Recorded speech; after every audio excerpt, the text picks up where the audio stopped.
Sveiki, esu Paulius Petraitis, Pijaus tėtis. Šį sezoną bandysiu mechanikauti jam drifto varžybose, taip pat padėsiu jam susitvarkyti automobilį.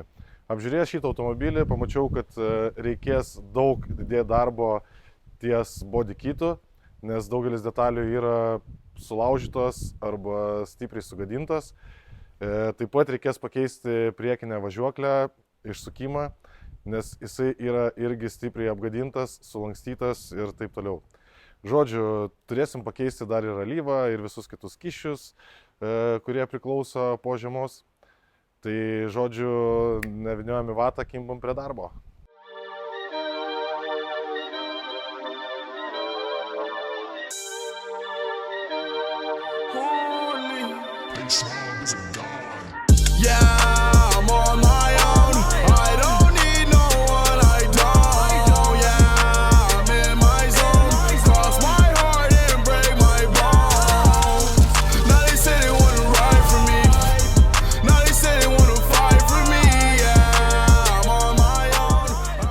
Per ilgus metus drifte esu sukaupęs keletą detalių. Tai turim XIZ amortizatorius priekinius, kurie yra nuo kažkokio Nissano, bet turim perėjimus į būtent kregždį tinkamus. Taip pat turim IRP vadų išsukimą, kuris stipriai pagerins vairo grįžtamumą atgal, nes prieš tai buvo naudota šileikos maros šoks išsukimas. Žodžiu, ten apie nieką, viskas sulankstyta, tai jau nebeveikia ten. O šitas setupas turėtų padėti siekti gerų rezultatų.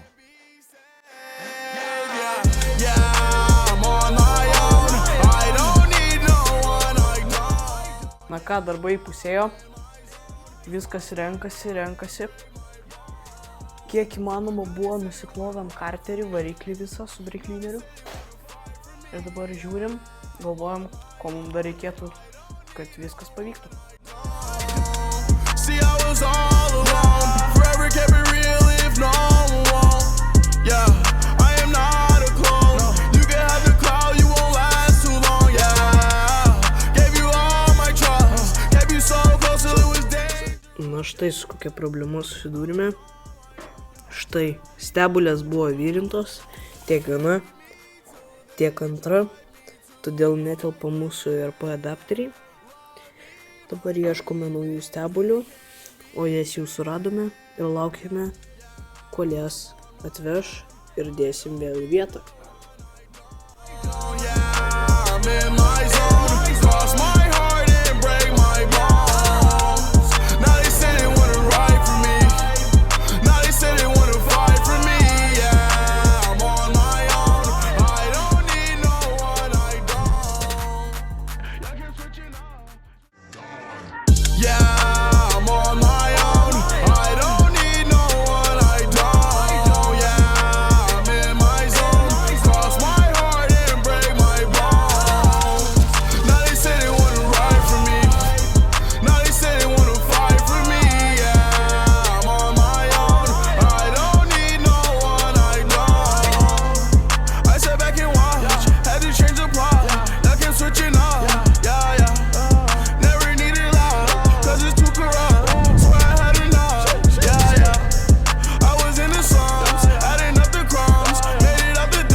Ką, sveikinuosi iš ketvirtadienio vakaro. Surinkom mūsų vadinamą Frankensteiną. Štai liko tik tais buferis, priekinis buferis ir galinis buferis ir ratų suvedimas. Aš esu be galo laimingas, kad spėjom per visas 4 dienas visas detalės pakeisti į naujas. Visą važiuoklę tiesiog pakeitėm. Buvo daug bemiegių naktų. Tai ką, susitiksim varžybose, kurios vyks šeštadienį ir sekmadienį.